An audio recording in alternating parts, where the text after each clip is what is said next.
Yan.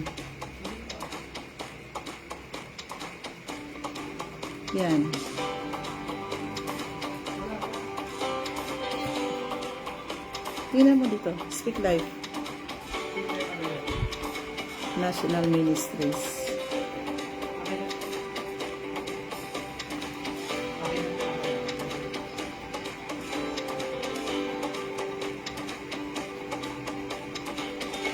Paki-share.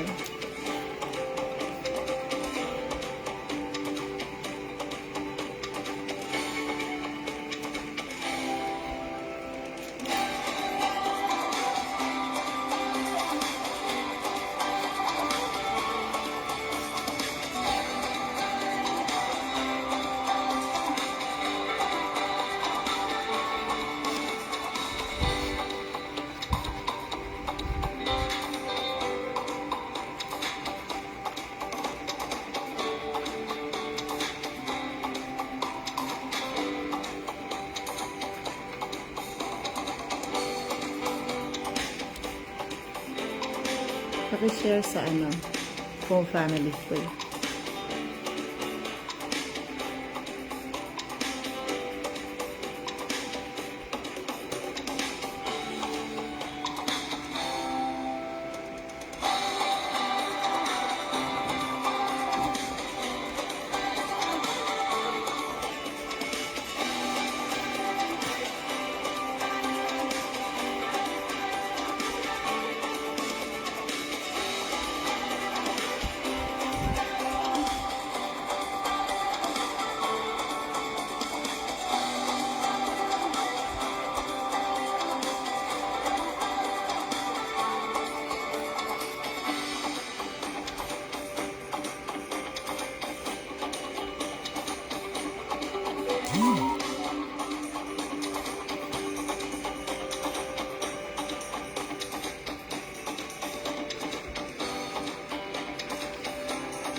Okay, good evening everyone.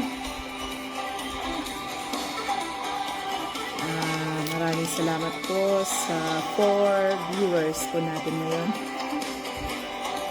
Let us share our live po sa ating mga friends and families.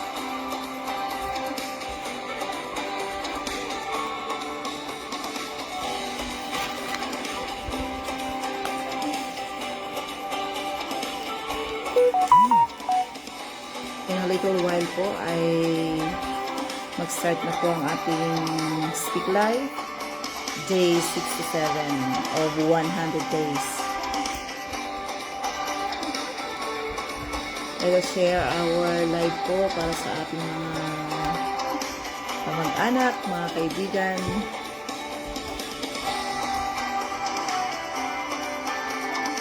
co-workers, classmates, and kahit saan o kanino pa man na gusto natin i-share ang live na ito.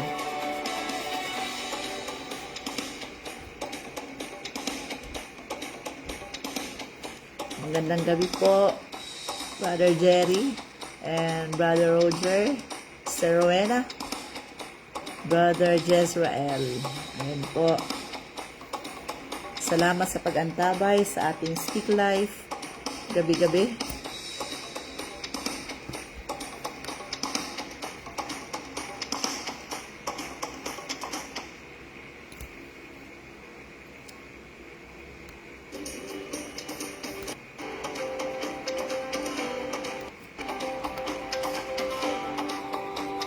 Maraming salamat po sa panibagong araw na ipinagkaloob ng Lord sa atin. Feel free to tag our friends, families, and loved ones saan mang dako sa mundo. Hallelujah. Maraming salamat sa 9 viewers po.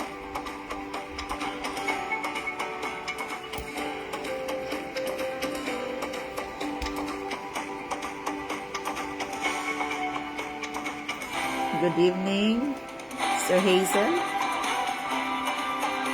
Sir Susan Fernandez. Good evening po.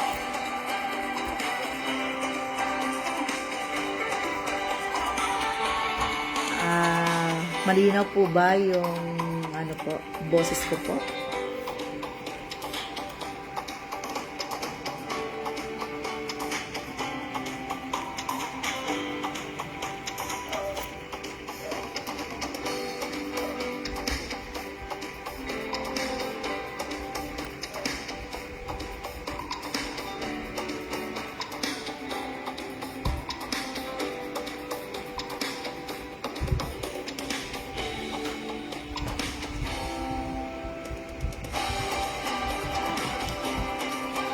Ayan po. May time po tayo para mag-share. Mag-tag po.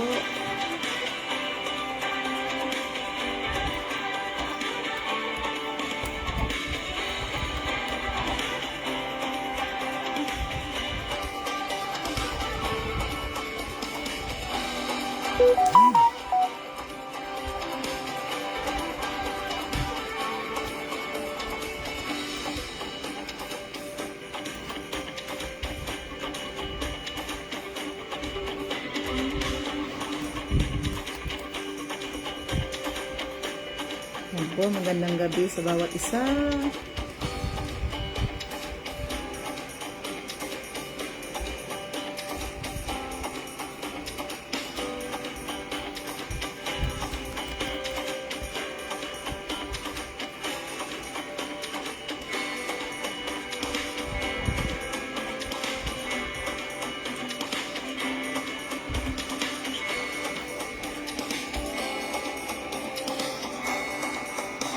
Ayan.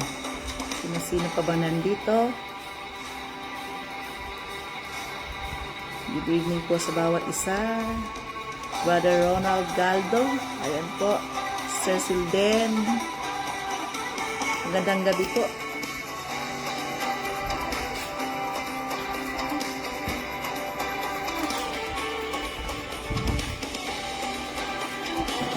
Okay. We still have 1 minute po para makapag-start na po tayo sa ating Speak Live.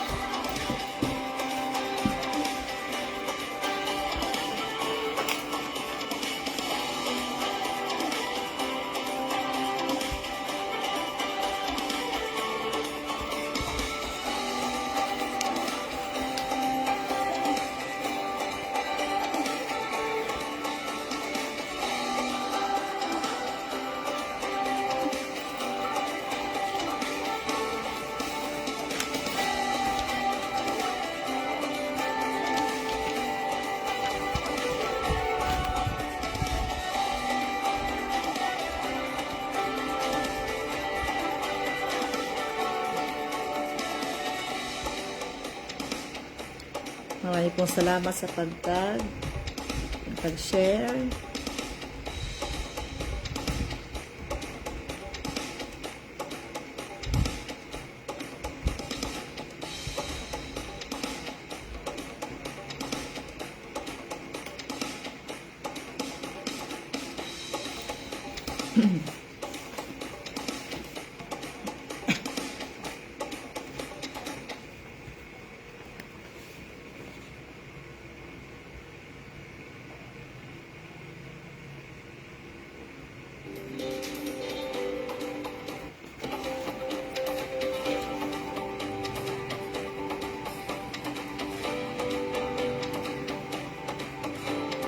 Okay, kumusta? Kumusta po bawat isa sa atin?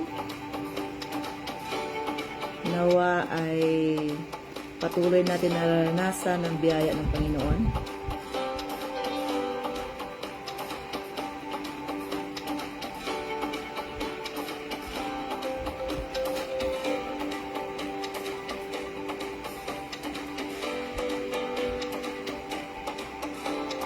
Ayan, good evening po sa aking brother. from Mindanao. And po, God bless you. Brother Sam Lahoy. Salamat po sa panood ngayon. Pag-watch ngayong gabi.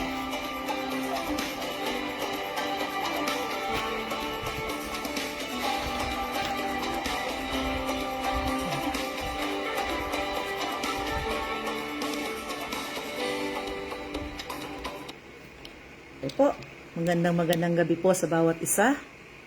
Marami pong salamat sa mga oras na ito at sa patuloy niyo pong pag-antabay sa ating Speak Life. At ngayon po ay nasa day 67 na po tayo. So tayo na po ay magsisimula sa ating gawain ngayong gabi, sa ating live stream na pinamagatang Proclaiming Christ in the Cities. Po, tayo po muna ay manalangin sa ating pagsisimula sa gawain ito. Samahan niyo po ako sa pananalangin. Okay. Aming Diyos na buhay, marami pong salamat, Panginoon, sa panibagong araw na pinagkaloob mo sa amin, Ama. Sa pagkakataon na kami po, Panginoon, ay makapagkinig na yung mga salita. Dalangin po namin, Panginoon, na patuloy pong buksan ang puso at kaisipan ng mga nanonood ngayong gabi. At patuloy nawa, Panginoon, na gamitin mo ang live stream na ito, Panginoon, upang maabot, Panginoon, ang aming mga mahal sa buhay, aming mga co-workers, ang aming mga kaklase, ang lahat, Panginoon, ng mga tao, Panginoon, na nangailangan, Panginoon, ng kaligtasan. Aming dalangin sa iyo, Panginoon, na patuloy ka po mangusap sa buhay ng bawat isa. At patuloy mong buksan ang aming puso at kaisipan, Panginoon. Give us wisdom, Panginoon, upang sa ganon ay lubos naming maunawaan ang iyong mga salita, Panginoon. Aming dalangin sa iyo, Panginoon, na samahan niyo po kami sa pagsisimula ng gawain ito hanggang sa pagtatapos, Panginoon. Ikaw ang mangusap sa buhay ng bawat isa. At patuloy nawa, Panginoon, na ikaw ang maluwalhati, Panginoon, sa gawain ito. At patuloy mong gabayan ang bawat isa. Marami pong salamat sa iyong kabutihan, Panginoon, at pagpapala at iyong pag-ibig, Panginoon, sa buhay ng bawat isa. Purihin at dakilain lamang iyong banal na pangalan sa pangalan ni Jesus. Amen. Ayan po. Maraming salamat po at magandang gabi sa bawat isa. Salamat po sa panunood ngayong gabi. At salamat sa pagtatag at pag-share. Ayan po. Sa gabing ito po ay patuloy po nating tatalakayin ang ating theme na Proclaiming Christ in the Cities na makikita po natin sa Acts 17:16 to 34. At bago yan, tayo po muna ay dadako na sa patutuo, sa testimony, sa kabutihan ng Panginoon sa buhay ko at sa buhay ng aking family. Marami pong salamat sa Panginoon at patuloy po ang Panginoon ay napakabuti sa aming mga buhay. Saan man kami dumako, maging sa pangangailangan namin, ito man ay physical, material na pangangailangan, at higit sa lahat sa spiritual na pangangailangan. Maraming salamat sa Panginoon.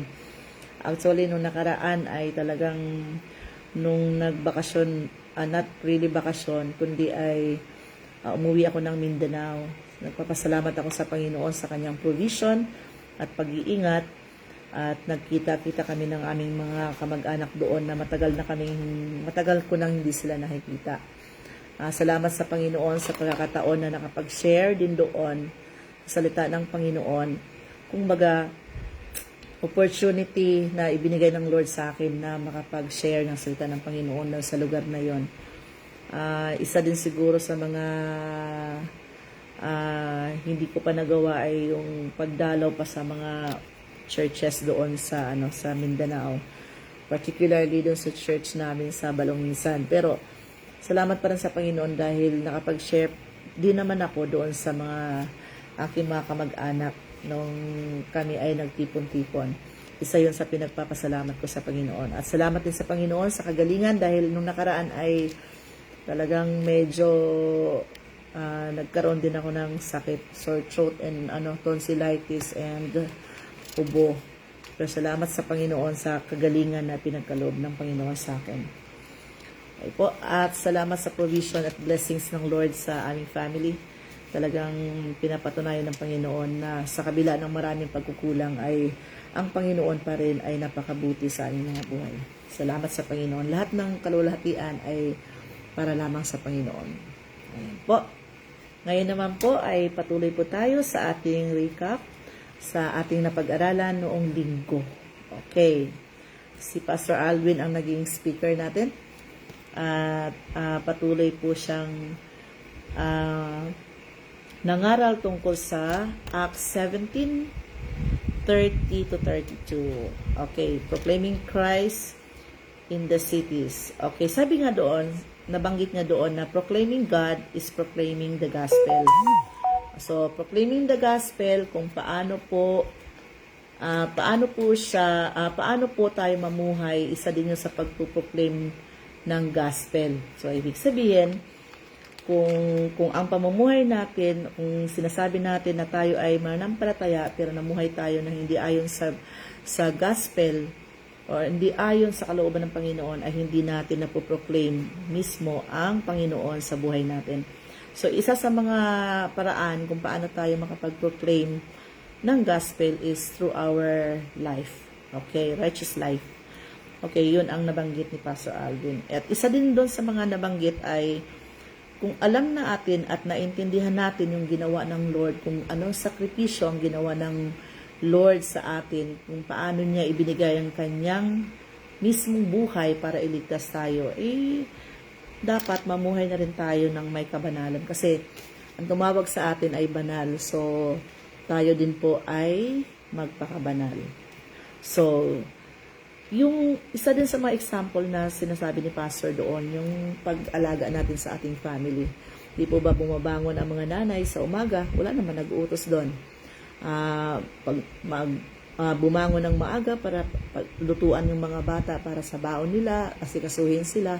Wala pong wala nag-utos doon, kundi ginagawa ng mga magulang yung mga bagay na para sa kanilang pamilya at sa kanilang mga anak dahil mahal nila ito. So, yung pag-ibig mismo ang nagtulak or ang dahilan kung bakit tayo ay bumabangon, nagtatrabaho para sa ating family, and may mga plano tayong mabuti para sa ating family. So, ganun din yung pamumuhay natin sa Panginoon. Kung tayo ay umiibig sa Panginoon, yung buhay natin ay hindi na kailangang utusan pa. Ibig sabihin, may kusa na tayo na sundin yung kalooban ng Panginoon. Because, ang sinasabi nga, if you love me, keep my commandments. Ibig sabihin nun, yung obedience natin sa Panginoon, hindi lang dahil sa takot natin, kundi yung obedience natin sa Lord, nag-uugat ito dahil mahal natin ang Panginoon. So, ibig sabihin nun, umiibig tayo sa Panginoon, kaya dapat daw hindi na tayo pinaalalahanan. Kasi nga, iniibig natin ang Lord. Pag iniibig natin ang Lord, yung mga gusto ng Lord, yun yung dapat ginagawa natin. Okay, yun yung guide natin, yung driving force natin kung bakit tayo naglilingkod sa Lord at bakit natin ginagawa yung mga bagay na gusto ng Lord dahil iniibig natin ang Lord. Hindi sa napipilitan, kundi dahil iniibig natin ang Panginoon. Alam naman natin na kung sino yung unang umibig sa atin. Natuto tayong umibig dahil ang unang umibig sa atin ay ang ating Panginoon. Siya yung tumawag sa atin at inibig tayo. At ibinigay niya ang kanyang bugtong na anak. Mismo ang kanyang buhay, nagkatawang-tawa ang Lord sa magitan ni Jesucristo para tayo ay tubusin. At dahil sa pag-ibig niya, yun nga ang nangyari ay, lahat ng pagsasakripisyo hanggang sa kamatayan ay nagawa ng Panginoon. Kung tayo ay makasalanan pa, namatay na si Kristo para sa atin. So, siya yung unang umibig sa atin. So, yung mga ginagawa natin, dapat guided tayo sa pag-ibig ng Panginoon. Now, dito po, meron din po ditong sinasabi ni Pastor na yung sinasabing pinalagpas ng Lord, pinalagpas ng Lord, yung yung nagdaang panahon. Ibig sabihin, pinalagpas ng Panginoon, nagtitimpi lang ang Lord. Okay, pinag-uutos niya sa lahat na magsisi. Sinabi dito, yung pagsisisi ay pagtalikod natin sa ating mga kasalanan. Ibig sabihin nun, yung dati nating ginagawa ay hindi na tayo bumabalik doon. Okay, meron din tayo tinatawag na Ministry of Reconciliation. So tayo naman, na binago na ng Panginoon, nakikita na rin sa atin yung pusong mapagpatawad. Actually, yung buhay natin noon ay kung paano tayo ay matigas talaga ang ulo natin at minsan nga ay ang hirap nating pasunurin at ang hirap din natin magpatawad. Pero since sinasabi doon sa kanya mga salita na meron tayong tinatawag na Ministry of Reconciliation, parang ganun din tayo, yung buhay natin. Dati, nahiwalay tayo sa Panginoon, na-reconcile tayo sa Panginoon sa magitan din ng kanyang ginawa sa atin. Ibig sabihin, namatay siya upang tayo ma-reconcile sa kanya mismo. At kung hindi loobin ng Panginoon na tayo ay makalapit sa kanya, ay hindi tayo makakalapit sa kanya. So, it is by His grace pa din kung bakit tayo ay nakakalapit sa Panginoon. Sabi nga sa Romans 2:4, ang kabutihan ng Diyos ang siyang umaakay sa iyo sa pagsisisi. Ibig sabihin nun, mismo yung kabutihan, yung grace ng Lord, siya pa rin pala yung nag-aakay sa atin para sa pagsisisi. Ayan po, salamat po sa Panginoon. Tayo po ay magpatuloy na sa mensahe ngayong gabi. Okay, tayo po ay magbabasa sa mga gawa 17:30 to 32. Sabi dito, verse 30, sa mga nagdaang panahon ay pinalampas ng Diyos ang di pagkakilala sa Kanya ng mga tao. Ngunit ngayon ay inutos niya sa lahat ng tao sa bawat lugar na magsisit talikuran ang kanilang masamang pamumuhay. 31, sapagkat itinakda na niya ang araw ng paghuhukom sa sanlibutan at ito'y buong katarungan niyang gagawin sa pamamagitan ng isang tao na kanyang hinirang. Pinatunayan niya ito sa lahat ng muli niyang binuhay ang taong iyon. 32, nang marinig nila ang sinabi ni Pablo tungkol sa muling pagkabuhay, tinuya siya ng ilan. Sinabi naman ng iba, nais naming pakinggan kang muli tungkol dito. Salamat sa Panginoon sa kanyang mga salita. Now, ngayon po mga kapatid, pag-aaralan ulit natin yung sinasabing pinalampas ng Diyos ang di pagkakilala sa kanya ng mga tao. Pinalampas ng Diyos. Okay, now, sinasabi ditong pinalampas ng Panginoon, sabi nga doon na times of ignorance, God overlooked. That time, anong pinalagpas ng Panginoon? So, meaning, times of ignorance, sabi dito, refers to humanity prior lack of full revelation about God. Alam naman natin na yung buong pagka-Diyos ay nahayag sa magitan ni Kristo. So ngayon, kung dati ay sumasamba sila sa mga Diyos-Diyosan, marami silang mga Diyos at meron pa silang Diyos na hindi nakikilala, dito po ay pinalagpas na ng Panginoon yon. Kung kani-kanino sila sumasamba sila sa iba't ibang Diyos-Diyosan at meron pa silang sinasamba, yung araw, yung puno o ano pa man dyan na makikita nila na sinasamba-samba nila, pinalagpas lang ng Panginoon that time kasi hindi pa nga nare-reveal mismo yung tagapagligtas o ang Diyos. Pero, nung tayo naman ngayon ay na-reveal na sa atin yung ang Panginoon, ay hindi na tayo, wala na ignorance sa atin, tama po. So, hindi na tayo masabing, hindi ko pa rin alam. Hindi ko pa rin kilala ang Diyos. Kasi nagkatawang tao na mismo ang Diyos sa magitan ni Kristo para ipakilala sa atin kung sino mismo siya at kung ano yung gagawin o ginawa niya doon sa krus ng Kalbaryo para sa atin. So ngayon, yung pag-worship ng mga idols without knowing the true God, pinalagpas na ng Lord yun. Pero, hindi ibig sabihin na kung pinalagpas, sabi dito, sa mga nagdaang panahon ay pinalagpas ng Diyos ang di pagkakilala sa Kanya ng mga tao. Ngunit ngayon, kung titingnan natin, pag sinasabing pinalagpas ng Panginoon na overlook na, God overlook doesn't mean God excuses sin. So, pag sinasabi natin, ay, parang tinutolerate na ng Panginoon, nakalagpas sa Panginoon to, hindi naman ako naparusahan, wala namang masamang nangyari sa akin. So, parang pinalagpas ng Lord, ay hindi ako nakita. Hindi ganon. So, ibig sabihin, God does not, hindi niya na ini-excuse yung kasalanan na sinasabi natin na minsan tayo mismo nag-justify na parang wala namang nangyari. So, pinalagpas siguro ng Lord to. Sabi dito, hindi niya kaagad binigyan ng judgment yung mga tao. And until now, hindi pa.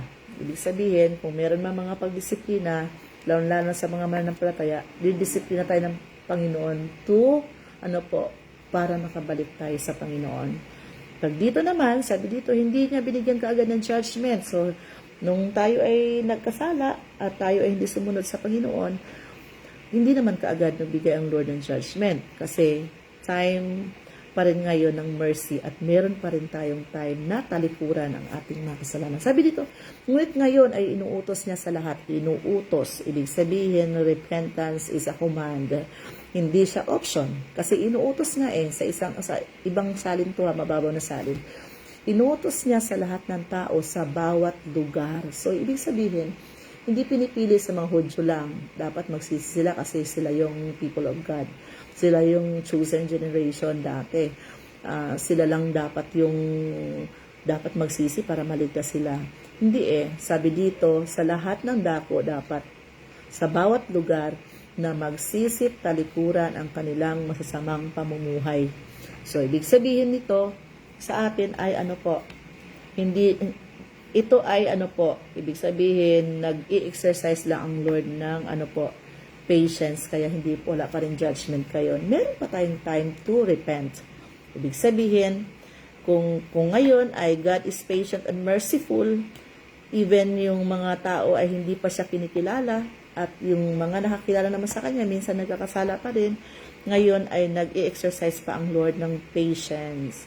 And merciful pa rin siya. Patience, meron pa siyang merciful pa rin ang Lord hanggang ngayon, pero it doesn't mean na tinutolerate na ng Panginoon yung kasalanan na ginagawa natin. So ngayon, sabihin natin mabait naman ako, hindi naman ako nagkasala, wala din akong tinatapakang mga tao, wala din akong inaaping mga tao, pero it doesn't mean na yun yung criteria ng Panginoon para makalapit or mapunta tayo sa langit, kundi yung pagkakilala or pagkilala natin sa Panginoon. Sabi nga doon sa pangaral ni Apostol Pablo na yung tungkol sa pagkabuhay na mag-uli. Alam niyo po, yung pagkabuhay na mag-uli, yung resurrection, ay tinututulan niya ng mga philosophers nung panahon ni Apostol Pablo doon sa Athens. Kasi naniniwala sila na wala namang afterlife. After nitong buhay na to, hanggang dito lang to kaya let us live a life to the fullest na. Ibig sabihin nun, kahit na kung ano yung gusto natin, gawin na natin kasi life is too short. Minsan ganun din ang mga tao, hindi lang sa mga tao sa Athens po. Kundi, maraming mga tao ganun din ngayon. Minsan lang naman tayo mabuhay. Dapat gawin na natin yung gusto natin. Magpakasaya na tayo. Ang sabi sa Biblia, tayo ay pinalaya na ng Panginoon. Kung pinalaya tayo ng Panginoon, hindi ibig sabihin na we have license to sin. So, babalik pa rin tayo hindi doon. Tayo nga ay niligtas na ng Panginoon kasi lahat tayo ay makasalanan. And according to sa Romans 3, sabi nga, wala nga naghanap sa Panginoon, wala ni isa. Ibig sabihin, wala nakaabot din sa kaluwalhatian ng Panginoon. At ang kabayaran ng kasalanan ay kamatayan.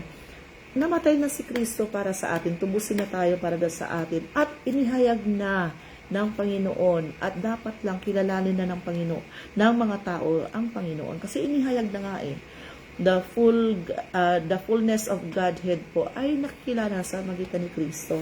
So ngayon po, sabi dito, hindi na tayo masasabing, hindi ko pa rin kilala ang Panginoon Hindi ko pa rin siya nakikilala. Kasi kung tutuusin, marami na pong nangangaral, pero marami pa rin mga tao na hindi pa rin kumikilala sa Panginoon. Pero ang sabi ng Panginoon, hanggang ngayon ay nag-exercise pa rin ng Panginoon ng kanyang mercy. So, sabi dito, what does it mean? God overlook. Ibig sabihin nun, hindi ibig sabihin na ini-excuse na ng Panginoon yung kasalanan natin. Hindi din niya sinasabi na ina-approve na rin niya yung idolatry, na sinasabi doon na sumasamba sila sa maraming Diyos-Diyusan. Hindi rin ini-ignored ng Panginoon yung wickedness ng tao. Pero, in that time, kasi sabi dito sa ibang salin ay, sa mga nagdaang panahon ay pinalampas ng Diyos ang di pagkakilala sa Kanya ng mga tao. Sa nagdaang panahon. Pero ngayon, since God revealed Himself through Jesus Christ, Ibig sabihin nun ay wala na tayong dahilan para mamuhay tayo ng para sa sarili natin. Kundi, niligtas tayo ng Panginoon, may purpose siya upang sa ganun ay mamuhay tayo ng may kabanalan at patuloy na maglilingkod sa Panginoon hanggang sa ngayon. Kaya nga po, itong opportunity na to ay kinukuha natin para para makapag-share ng salita ng Panginoon. Kung tayo ay natatakot na mag-share sa iba, itong way na to, itong live stream na to ay way na rin to ng Lord para maabot natin yung mga mahal natin sa buhay, itatag lang natin at para makapakinig sila ng salita ng Panginoon. This is 100 days po nating pinapagawa ng Panginoon sa atin. So ngayon, sabi dito, yung overlook, sabi ng Panginoon, what does God overlook mean? Ibig sabihin daw nun ay God exercised incredible patience and restraint. Ibig sabihin nun, God did not bring immediate judgment, but delayed punishment in order to bring salvation later. Ibig sabihin nun, ngayon ang panahon ng pagsisisi. Talikuran na natin ang ating mga kasalanan. Sabi dito kasi, ang Panginoon, nung sinasabi ni Apostol Pablo na ang tungkol sa pagkabuhay na mag-uli ni Jesucristo after 3 days ay nabuhay si Jesucristo, yun ay nagkaroon ng power ang salvation, ang gospel. Ibig sabihin nun, kung hindi nabuhay si Kristo na mag-uli, ano na yung power ng gospel? Siguro, kung hindi nabuhay na mag-uli si Kristo, yung buhay din natin ay walang patutunguhan. This life, wala lang. At hanggang dito na lamang sa mundong ito. Pero hindi Sabi dito, binigyan pa tayo ng Panginoon ng opportunity to repent. Ibig sabihin, yung sa Romans 3:25, God passed over former sins. But, sinasabi din dito sa 2 Peter 3:9, God is patient, so people may come to repentance. Okay, ibig sabihin nun, ang Panginoon pa rin yung gumagawa ng paraan upang tayo ay makapagsisi pa. So, kaya nga mahaba pa. Hindi na mahaba ang panahon Ang panahon ay napakaiksi na lamang at hindi rin natin alam yung buhay natin.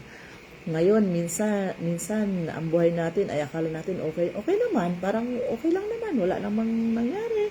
Or parang smooth naman yung buhay na ito. Pero tingnan nyo, pagka nagkaroon tayo ng mga problema, nagkaroon tayo ng sakit, nagkaroon tayo ng anumang mga problema, yun din yung pagkakataon na talagang bumabalik tayo sa Panginoon. Tama po. Kasi kung minsan, kung okay lahat ang buhay natin, parang hindi na natin kailangan ng Lord. Parang okay naman ang buhay ko, siguro okay na to. Pero dito po, sinasabi ng Panginoon na, binigyan pa tayo ng Panginoon ng mercy before judgment. So, yung pagkabuhay na mag-uli ni Jesucristo, nagpapatunay ito na meron siyang sovereignty. Ibig sabihin nun, after ng buhay na ito, ng mga pagkakataon na pinagkaloob ng Lord, hindi ibig sabihin na nagtimpi ang Lord na mahabang panahon, ito ay for life. Ibig sabihin nun, nung nagtimpi ang Panginoon, may hangganan din itong pagtitimpi na to. Dahil, sabi nga dito ay, meron siyang itinakdang panahon para sa judgment. So, ibig sabihin, after nitong panahon na binigay ng Lord na mahabang panahon para sa atin, na magsisi pag hindi pa natin tinalikuran ang ating mga kasalanan, meron siyang inihandang paghuhukom, araw ng paghuhukom 31, sapagkat itinakda na niya ang araw ng paghuhukom sa sanlibutan. So, ngayon, Savior pa ang Lord. So, alam natin na Savior ang Lord, merciful ang Lord, Savior pa siya for now, hanggang ngayon. Ikaw nabubuhay pa hanggang ngayon, Savior pa ang Lord. Pero pagdating ng panahon, magiging judge naman ang Lord, magiging hukom. At siya ay righteous judge. Ibig sabihin nun, ang kanyang, sabi dito, sapagkat itinakda na niya ang araw ng paghukom sa sanlibutan at ito'y buong katarungan niyang gagawin.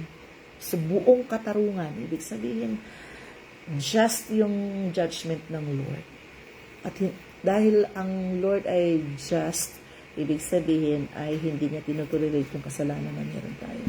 So, ang kabayaran ng kasalanan ay kamatayan. Meron ding mga consequences yung mga kasalanan natin. Kasi kung wala, magpapatuloy tayo sa pagkakasala. Ngayon, binigyan tayo ng Lord ng pagkakataon pa. God revealed Himself fully through Jesus Christ. Sabi dito, para wala na tayo excuses na hindi ko naman kilala ang Lord. Pero itong panahon na to kasi, meron pa tayong panahon na kilalanin ang Panginoon. And now is the time for salvation. Kung noon ay pinalagpas ng Lord yung hindi pagkakilala sa Kanya ng mga tao, ngayon naman ay binigyan tayo ng pagkakataon na kilalanin siya. So ngayon, kung binigyan tayo ng panahon ng kilalanin siya, kilalanin natin ang Panginoon kasi baka too late na pagdating ng panahon na hindi na tayo kunin tayo ng Lord tapos hindi tayo natagpo ang naglilingkod sa Panginoon. After this life is haharap na tayo sa hukom, which is also si Jesu Cristo rin ang hukom natin. Kung ngayon po ay nag-exercise siya ng mercy, love, and patience, pagdating ng araw ay nagiging judge na siya. At kapag judge na ang Panginoon, wala na tayong chance doon. So ngayon lang yung chance natin. So kung dahil may panahon pa tayo ngayon, let us grab the opportunity to serve the Lord. Ano po? Okay, sabi dito, the gospel has been proclaimed to all people. So walang pinipiling race, walang pinipiling lugar, kundi ang lahat ng lahi ay kailangan nating bahaginan ng salita ng Panginoon. Kaya nga po, meron tayong opportunity pa ngayon to reach out dun sa mga unreached people. Okay, now, sabi dito, dahil si Kristo ay nabuhay na mag-uli, ibig sabihin nun, pagdating ng araw, after this life, kung tayo ay mamamatay na kasama ni Kristo, ay bubuhayin din tayong kasama ni Kristo. Pero pag tayo namatay na wala si Kristo sa buhay natin, pagkadating ng araw, pag binuhay tayo, saan tayo mapupunta? Doon din naman sa walang hanggang kapahamakan na inihanda sana sa Diablo at saka sa kanyang mga kampon. Pero kung tayo ay patuloy na hindi kikilalanin ang Panginoon, doon din tayo pupunta. Okay, sabi dito, sapagkat itinakda na niya ang araw ng paghukom sa sanlibutan at ito'y buong katarungan niyang gagawin sa magitan ng isang tao na kanyang hinirang. Sino yon? Si Jesus Christ din yon. Pinatunayan niya ito sa lahat ng muli niyang binuhay ang taong iyon. Sino yon? Si Jesus Christ din ang muling binuhay. Okay, nabuhay siya mula sa mga patay after 3 days and pinatunayan niya na siya pa rin ang judge sa atin. At pagdating ng panahon na yon ay wala tayong may excuse na hindi pa rin natin kilala ang Panginoon. Okay, now, sabi dito, kailangan daw natin kilalanin ang Panginoon. So, hindi tayo dapat naging kagaya ng mga taga-Athens po na religious lang sila pero ignorant sila. Ibig sabihin, religious nga pero hindi nila alam kung sino yung Diyos na sasambahin nila. Alam niyo po, affected yung pagsamba natin kapag hindi natin talaga kilala yung Diyos na pinaglilingkuran natin. Dapat kilalanin natin ang Panginoon para maibigay naman natin yung karampatang pagsamba para sa Kanya. Okay, now, sabi dito, yung God revealed Himself through Jesus Christ. So, sa magitan din ni Kristo, pinakita ng Lord or sino ang Diyos. Siya ay nagkatawang tao para tayo ay iligtas. Sabi dito, patience withheld judgment in the past. Pero pagdating ng araw, dahil nga yung mahaba pa yung pasensya ng Panginoon, winitheld pa niya yung judgment. Sabi dito, grace ng Lord, He offers repentance now. Kailan daw po? Ngayon na. Hindi bukas, kasi hindi naman pinapromise yung bukas, kundi ngayon po. Ibig sabihin, ngayon na ang araw ng kaligtasan. Ngayon ang araw upang tayo ay magsisi. Pinakita din ng Panginoon yung love niya. Sa magitan ng, pagkamatay niya doon sa krus ng Kalbaryo, inoffer niya kanyang sarili para iligtas tayo. And He wants everyone to know Him. So, gusto ng Lord na kilalanin natin siya. And gusto din ng Panginoon because He is holy, dapat tayo ay nabuhay ng may kabanalan. Sin must eventually be judged. Tandaan natin yung kasalanan ay uhukuman din naman ng Panginoon. Okay, nagpa-practice ng Panginoon ng justice. So, ignorance no longer tolerated. Since, actually yung sin hindi naman talaga tinotolerate ng Panginoon mula pa sa simula pa. Sabi dito, God's kindness leads us to repentance. So, yung kabutihan ng Panginoon ang nag-ano sa atin. Ang kabutihan ng Diyos ang siyang umaakay sa iyo, sa atin, sa pagsisisi. Tandaan natin yan sa Romans 2:4. But now, since ngayon nga ang araw ng kaligtasan, bukas hindi natin alam kung anong mangyayari sa atin. Ngayon ang araw ng kaligtasan, ngayon mismo. At hindi na bukas dahil ang bukas ay hindi naman pinangako. Sabi dito, repentance means turning from idolatry, false worship, and unbelief to the true God. Ibig sabihin nun, kapag tayo ay nagsisisi, ibig sabihin ay ibig sabihin nito ay pagtalikod sa mga kasalanan. At hindi na natin uulitin. Repentance is not optional, it is a command, not a suggestion. Hindi sabi, ay, sinasuggest ko na mag-ano ka, parang awa mo na magsisi ka, hindi ganun. Kundi ito ay, a command. Sabi, sa lahat ng tao, sa lahat ng dako. Hindi sa suggestion. Sabi dito, bakit ngayon? Bakit ngayon yung dapat tayo magsisi? Bakit ngayon dapat kilalanin natin ang Panginoon? Because the full revelation of God has come in Jesus Christ. Kung pinatunayan ng Panginoon nung siya ay nabuhay dito sa mundong ito at niligtas tayo, at hanggang sa ngayon ay tagapagligtas pa rin siya. Dapat kilalanin natin siya sapagkat siya ang gumawa sa atin at tayo ay para sa Kanya. Pagbabalikan natin yung ibang mga verses pa, nung una pang mga verses bago yung 30, pinakita doon kung sino si Kristo. Siya ay siya po ang gumawa ng sanlibutan at ang lahat na meron ito.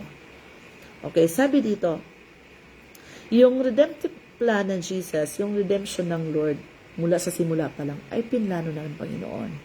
So ngayon, kung tayo ay nakapakinig na ng salita ng Panginoon, kung paano niya ibinigay ang kanyang bugtong na anak, kung paano siya nagkatawang tao, bilang nagkatawang tao at inireveal niya ang kanyang sarili sa magitan ni Kristo.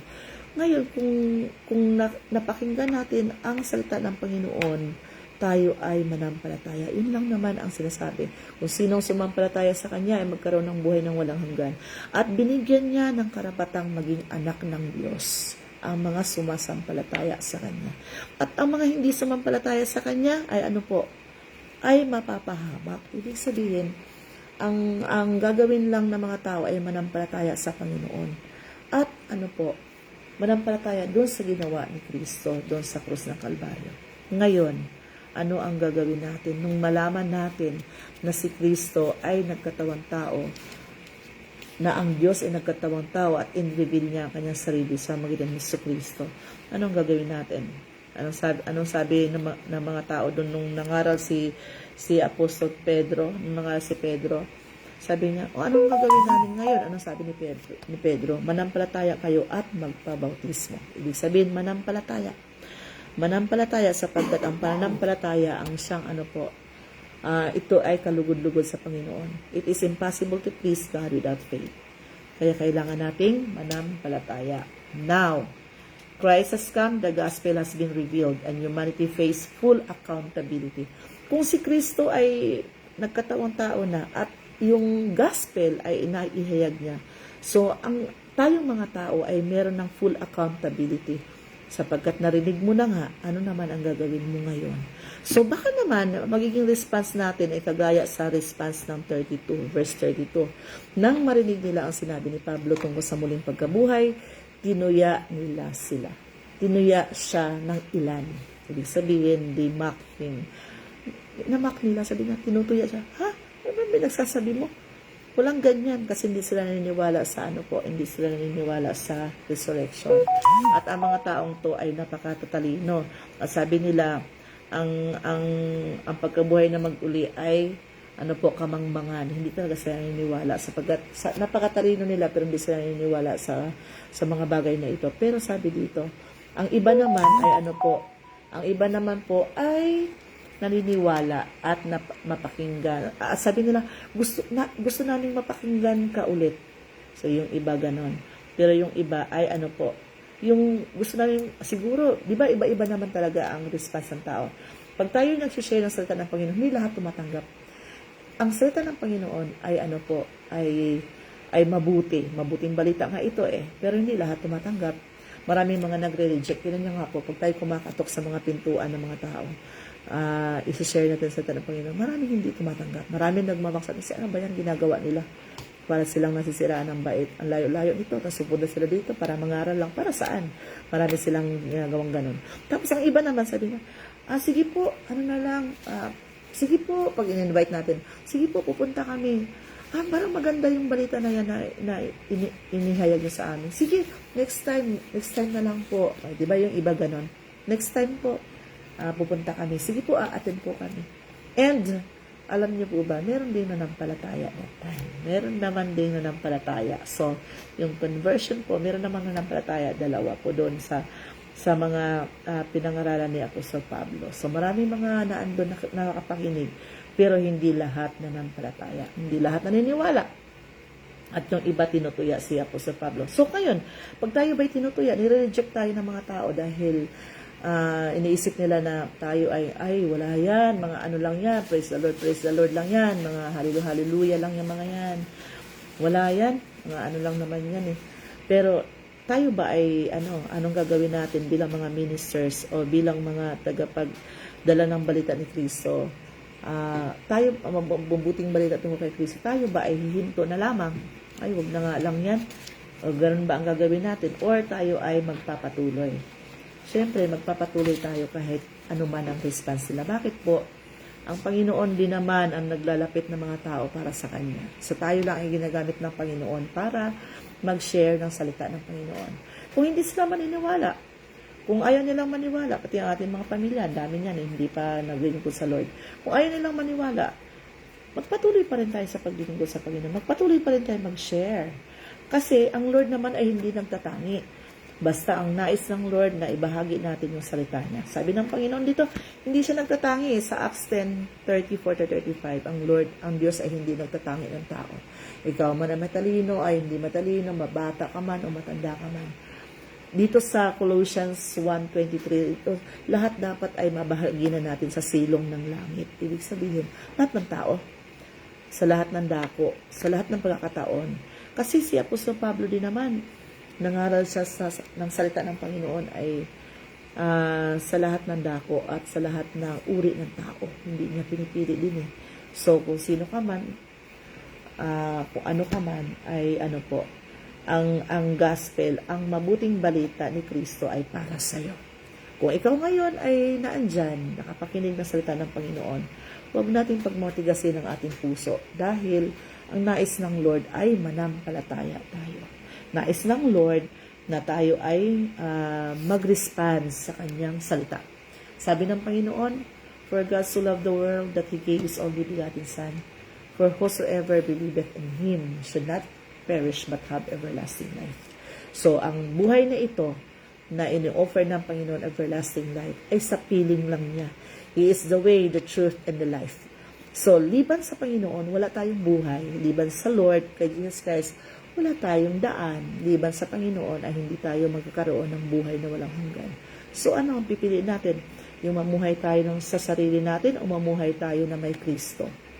Kasi kung kikilalanin natin si Kristo bilang sariling tagapagligtas, doon naman tayo po ay magkakaroon ng buhay na walang hanggan. Pero kapag hindi tayo manampalataya sa Panginoon, ang patience ng Lord, ang pagtitimpi ng Panginoon ay matatapos din naman.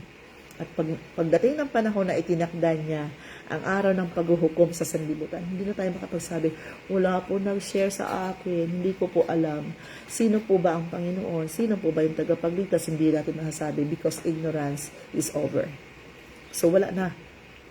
Di mo masabing wala pa akong alam dahil ginawa na ng mga lingkod ng Lord ang mag-share ng salita ng Panginoon.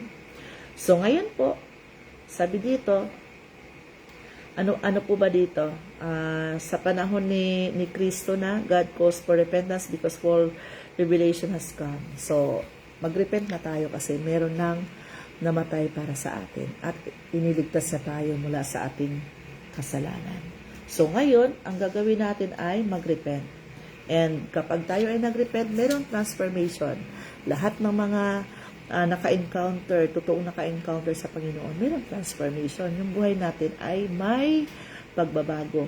Hindi yan magic, pero on the process, At alam natin na hanggang sa ngayon ay yung growth natin, yung paglago natin sa Panginoon ay hanggang sa ngayon ay process yan. Hindi yan basta-basta lang nangyari yung mga bagay na yan, kundi ito po ay kaparaanan ng Panginoon. Nag-grow tayo pag tayo ay patuloy na maglilingkod sa Panginoon. So ngayon, since narinig na natin ang salita ng Panginoon, ano po ba ito? Hanggang sa ngayon po ba ay yung command ng Panginoon ng repentance ay hanggang sa ngayon ay available pa ba? Yung kapatawaran ng ating makasalanan? Opo. Available pa hanggang sa ngayon. God still commands repentance. His patience is ongoing but not indefinite. Yung sinasabi ko po, ongoing pa yung patience ng Lord pero hindi siya indefinite. May hangganan din po ito at may itinakdang panahon ang Panginoon. Hindi nga lang niya sinasabi kung kailan, pero darating ang panahon na matatapos na yung patience na ibinigay ng Lord sa atin. Ang nais lang ng Panginoon ay paglingkuran natin siya. Sabi dito, repentance requires a turn from self-centeredness, sin, and false belief. So, salvation is active. So, pag niligtas tayo ng Panginoon, tayo ay namumuhay na kagaya ni Kristo. Sapagkat tayo ay tinatawag na Christian from the word Christ. Okay? Now, sabi dito, yung authority ng Panginoon ay nakikita nung siya po ay nabuhay na mag-uli. So, ibig sabihin nun, whom has God appointed being a judge? Jesus Christ. The judge is Jesus Christ, the fully divine, fully human Savior. Siya yung mag-judge sa atin. Yung binuhay na mag-uli. Yung nabuhay na mag-uli, siya din yung mag-judge sa atin. Okay, now sabi dito, why is judgment? Bakit kailangan ng judgment? God must deal righteously with sin, idolatry, injustice, and unbelief. Divine judgment gives moral accountability to the world because He is just, hindi niya tinutolerate ang kasalanan at merong kabayaran yung kasalanan na yan. Now, ang assurance lang ibinigay ng Panginoon sapagkat siya nabuhay na mag-uli, tayo rin na nanampalataya sa Kanya ay mabubuhay din na kasama niya.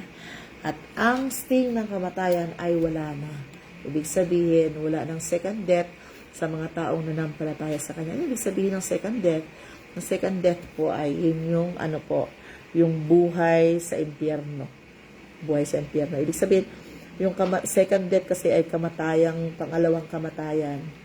Ibig sabihin nun, pagdating ng araw, pag may pangalawang kamatayan ka, hindi ka nanampalataya sa Panginoon, mararanasan mo yung pangalawang kamatayan, pero yung mga matay physically, ibig sabihin nun, magdudusa ka doon sa impyerno.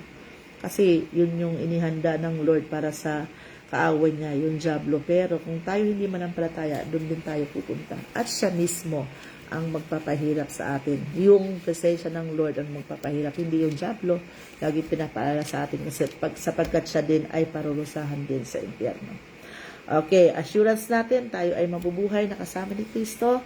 And, tayo ay may authority. Ngayon, tayo ay mga anak na ng Panginoon. Dahil mga anak, tayo na ay tagapagmana ni Kristo. Now, sabi dito, kung tayo tagapagmana na ni Kristo, hindi na tayo mag-atubili pa sa buhay na ito. Kung tayo nahirapan ngayon, hindi lang naman ito ang buhay na ito, hindi lang naman hanggang dito yung buhay natin sa mundong ito, kundi ang buhay natin, ang totoong buhay natin, yung kasama natin si Kristo. Sapagkat sabi nga ni Apostol Pablo, ang mabuhay kay Kristo at ang kamatayan ay pakinabang. For to me to live is Christ and to die is gain. Yung buhay na ito, itong katawang lupang to ay babalik din sa alabok. Pero ang buhay na kasama ni Kristo, yun yung inaasam-asam natin sapagkat ang buhay na iyon ay wala ng pagluha, wala ng sakit, wala ng pagdaramdam, kundi ang buhay na ito na kasama ni Kristo ay puno na ng pagluwalhati sa Panginoon. At tayo makakasama niya. At yung buhay na ito dito sa mundong ito, pansamantala lamang ito. At ang nais ng Panginoon ay patuloy tayo maglilingkod sa Kanya. Okay, now, bilang tayo ay manampalataya sa Panginoon, ano ang responsibility natin? Responsibility natin na ibahagi yung salita ng Panginoon. Kanino? sa lahat ng tao. Sa una, sa ating pamilya, sa ating mga mahal sa buhay, sa ating mga coworkers, at higit sa lahat, sa mga taong hindi pa nakakilala talaga sa Panginoon sa lahat ng dako. Ang sabi ng Lord, ibahagi natin ang kanyang mga salita hanggang sa dulo, hanggang sa katapusan, hanggang sa saan man makarating ang kanyang mga salita. At hindi niya tayo iiwan ni pababayaan man. Tayo ay sasamahan ng Panginoon. Kung mag-i-reject tayo ng mga tao, siya din naman ang unang nire-reject ng tao, hindi naman tayo. Isipin natin na tayo ay ginawa lamang, inutusan lamang ng Panginoon na tayo ay magbahagi ng kanyang mga salita. At siya din naman ang gumagawa ng paraan upang mailapit yung mga taong yan sa kanya. Okay, now, maraming salamat sa Panginoon sa kanyang mga salita. Sabi nga dito, yung pag-reject ng mga tao ay hindi nagpapabago doon sa plano ng Diyos ng kaligtasan. Kundi, patuloy pa rin tayo na magpagamit sa Panginoon at patuloy pa rin natin i-share ang kanyang mga salita. Sapagkat nalalaman natin na pagdating ng panahon, tayo ay wag po tayong manghimagod sa paggawa ng mabuti sapagkat pagdating ng panahon, tayo po ay mag-aani. Ibig sabihin, darating ang panahon na tayo po ay makasama na ni Kristo at sa piling ng Panginoon ay puro kagalakan lamang at pagpupuri sa Panginoon. Maraming pong salamat sa gabing ito at sa lahat ng nag-antabay po sa gabing ito, maraming pong salamat. Nawa po ay pagpalain kayo ng Panginoon. Patuloy po natin suportahan ang gawang ito, ang Speak Life, upang sa ganun po ay lubos pa nating makilala ang Panginoon. At sa magitan ng pag-aaral na ito ay tayo po ay makakuha ng mga knowledge tungkol sa salita ng Panginoon at lubos pa nating makikilala kung sino si Kristo sa buhay natin. So kung tayo man ay marami pang mga katanungan, pwede pa tayong makinig pa ng ibang mga mensahe at pwede din po kayo mag-comment. O sa ganun ay feel free naman po kami naman po ay tutugon sa inyong mga katanungan. Maraming pong salamat sa Panginoon. Nawa po ang buhay natin ay maging kalugod-lugod sa harapan ng Panginoon. Kung ngayon ay araw ng kaligtasan, ngayon ay inuutusan tayo magsisi, ngayon ay araw ng kaligtasan, ngayon manampalataya ulit tayo sa Panginoon, baka yung araw ng bukas ay hindi na darating.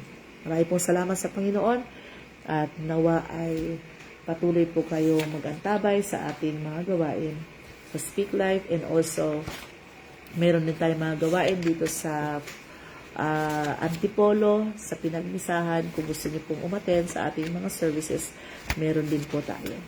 At mga pag-aaral pang iba. Maraming pong salamat sa gabing ito. Nawa po ay patuloy po kayong pagpalain ng Panginoon. At kung sino mang gustong magpa-pray, pwede din po kayong mag-ask ng prayer for us to makapag-pray din po para sa inyo. Maraming pong salamat sa gabing ito at tayo po ay manalangin. Aming Diyos na buhay, maraming pong salamat, Panginoon. Sa muling pagkakataon ay pinagkaloob mo sa amin, kung kami po, Panginoon, ay makapagdala ng iyong mga salita. Nawa po, O Lord, ay patuloy niyo pong buksan ang aming kaisipan. Maging ang desire ng aming puso, Panginoon, sa paglilingkod sa iyo, sa pag-share ng iyong mga salita, Panginoon. Nawa, Panginoon, ang mga tao na nakapakinig na iyong mga salita ay patuloy niyo pong abutin ang kanilang buhay, Panginoon.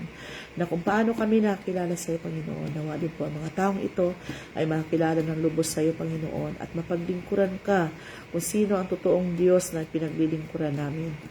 Tunay nga po, Panginoon, na ikaw ay napakabuti sa kabila ng aming mga pagkukulang, Panginoon, pagkasala, pinalampas mo noon ang hindi pagkakilala sa iyo. Ngunit ngayon, Panginoon, kung paano nakilala ka po namin, Panginoon, alam namin, Panginoon, na kailangan namin mag-repent sa iyong mga kasalanan at patuloy kami na maglilingkod sa iyo, Panginoon, na may buhay, na may kabanalan sa iyo, Panginoon.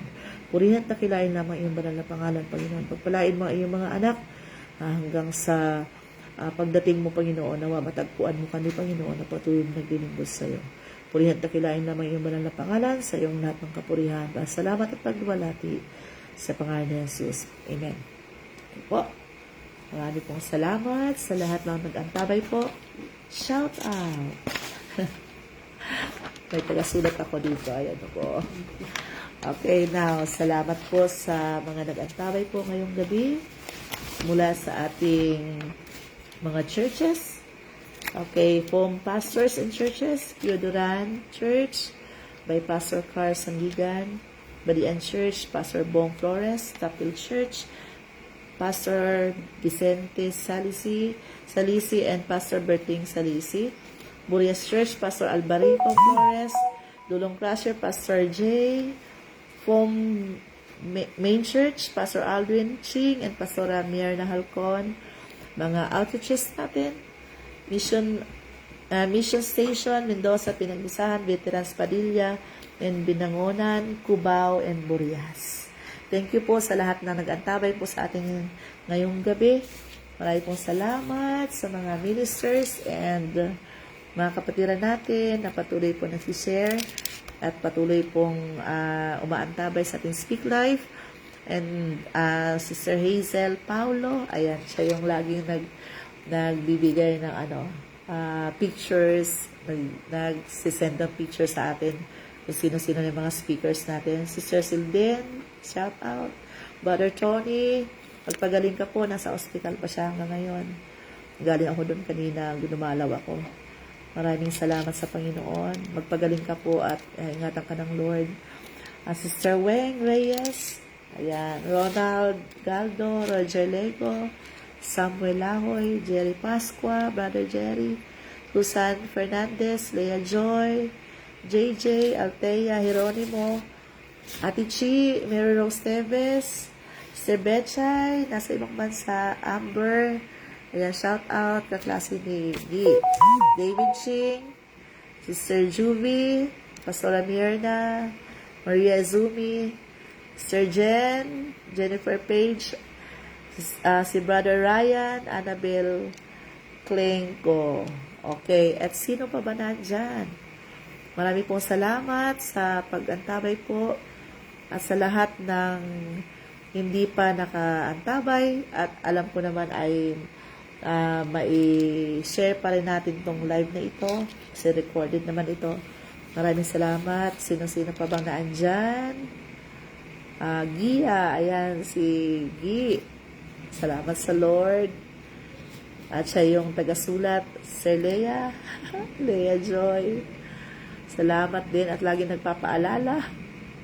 Sino pa ba naandyan? Sister Lea Floron. Ayan po. Salamat sa Lord sa patuloy mong pag-antabay at pagdatag sa gabing ito at gabi-gabi din, sa gabi-gabi na pag-antabay. Salamat. And sa lahat pa na hindi ko na banggit, maraming salamat. Ang mga kamag-anak ko dyan sa probinsya, ayan, shout out sa inyong lahat, pagpalain kayo ng Lord. At tayong lahat po ay patuloy na mag-antabay sa ating Speak Life, Day 68 tomorrow of 100 days. Patuloy po natin suportahan ang bawat isa. Sister Janet, hello dyan sa Cubao. Ayan, mga taga-Cubao natin, na mga kapatiran. Ayan, sa DOH na mga nagtatrabaho, na busy ngayon, shout out sa kanila. Salamat sa Panginoon sa gabing ito. Nawa po ay patuloy kayong pagpalain ng Panginoon. Sister Loy, shout out sa iyo. Sister Weng Galdo, shout out. At marami pong salamat. Patuloy po kayong pagpalain ng Panginoon. Nawa po ay mag-antabay ka tayo sa next na mga Speak Life hanggang sa 100 days natin. At patuloy nawa kayong pagpalain ng Panginoon. Tent maker, paalis na po sila. Mamaya, magbabiyahe pa po. Patuloy po kayong pagpalain ng Panginoon. At ingatan kayo ng Lord. Kasama sila pastors, si Brother Jerry, ayan. God bless you po. Maraming salamat sa lahat. At i-regards mo na lang kami doon sa taga Bicol. Nawa ipagpalain tayo ng Panginoon. Magandang gabi po sa bawat isa. Tayo po muna ay mag-iwahiwalay sa gabing ito. Maraming salamat. God bless you. Bye po.